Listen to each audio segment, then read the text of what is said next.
Nom, nom, nom, nom, nom. So you've been going, is it nearly 3 years now?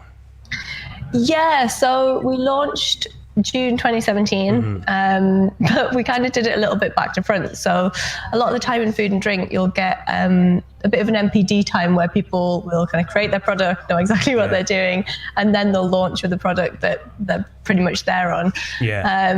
We decided to do a little bit back to front, and we did a raise with Crowdcube, having kind of never made the product, and then we launched. And then we launched. So it was all based on a concept, essentially, because we wanted to actually get the equipment, and we needed the money to obviously buy our assets. So as soon as we'd raised, we obviously got all the equipment, and then once we got the equipment in, we made our first ever essentially prototype. That's amazing. That must have been so exciting. All the sparkle in your kit come in, and then you just get to crack on. How do you use it? How do you do with it? So our MPD time came after we launched. So it's a kind of a bit kind of back to front. So I'm kind of really happy we did it that way in a lot of respects, in terms of we got the product out into market, and it's changed a lot over the last couple of years because we've been kind of adapting it and iterating it constantly. But that's based on it being in the market and getting feedback from people and being able to do that.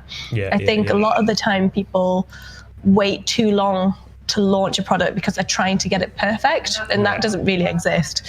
And I think sometimes you just got to take the plunge and just start getting feedback from consumers, because they're ultimately the people that are going to be drinking your product or eating your product. That's been a really interesting theme actually in some of the podcasts we've done. Is almost I'm going to sound like I'm taking the mick now, but if it's worth doing, it's worth doing badly. Just crack on, get moving, get some momentum, and just see how it goes. And definitely. That's really interesting. So go on, spill the beans. Who's got a better natural life recipe there now? You and Andy. Who's leading on the taste testers? Well, we're kind of quite equal on doing that part. Andy does more of the brewing side, so he's going to become head brewer. But I think because I've got more of a background in drinks side of stuff, I guess recipe development, it kind of falls to both of us. But I quite enjoy coming up with some recipe ideas. Yeah.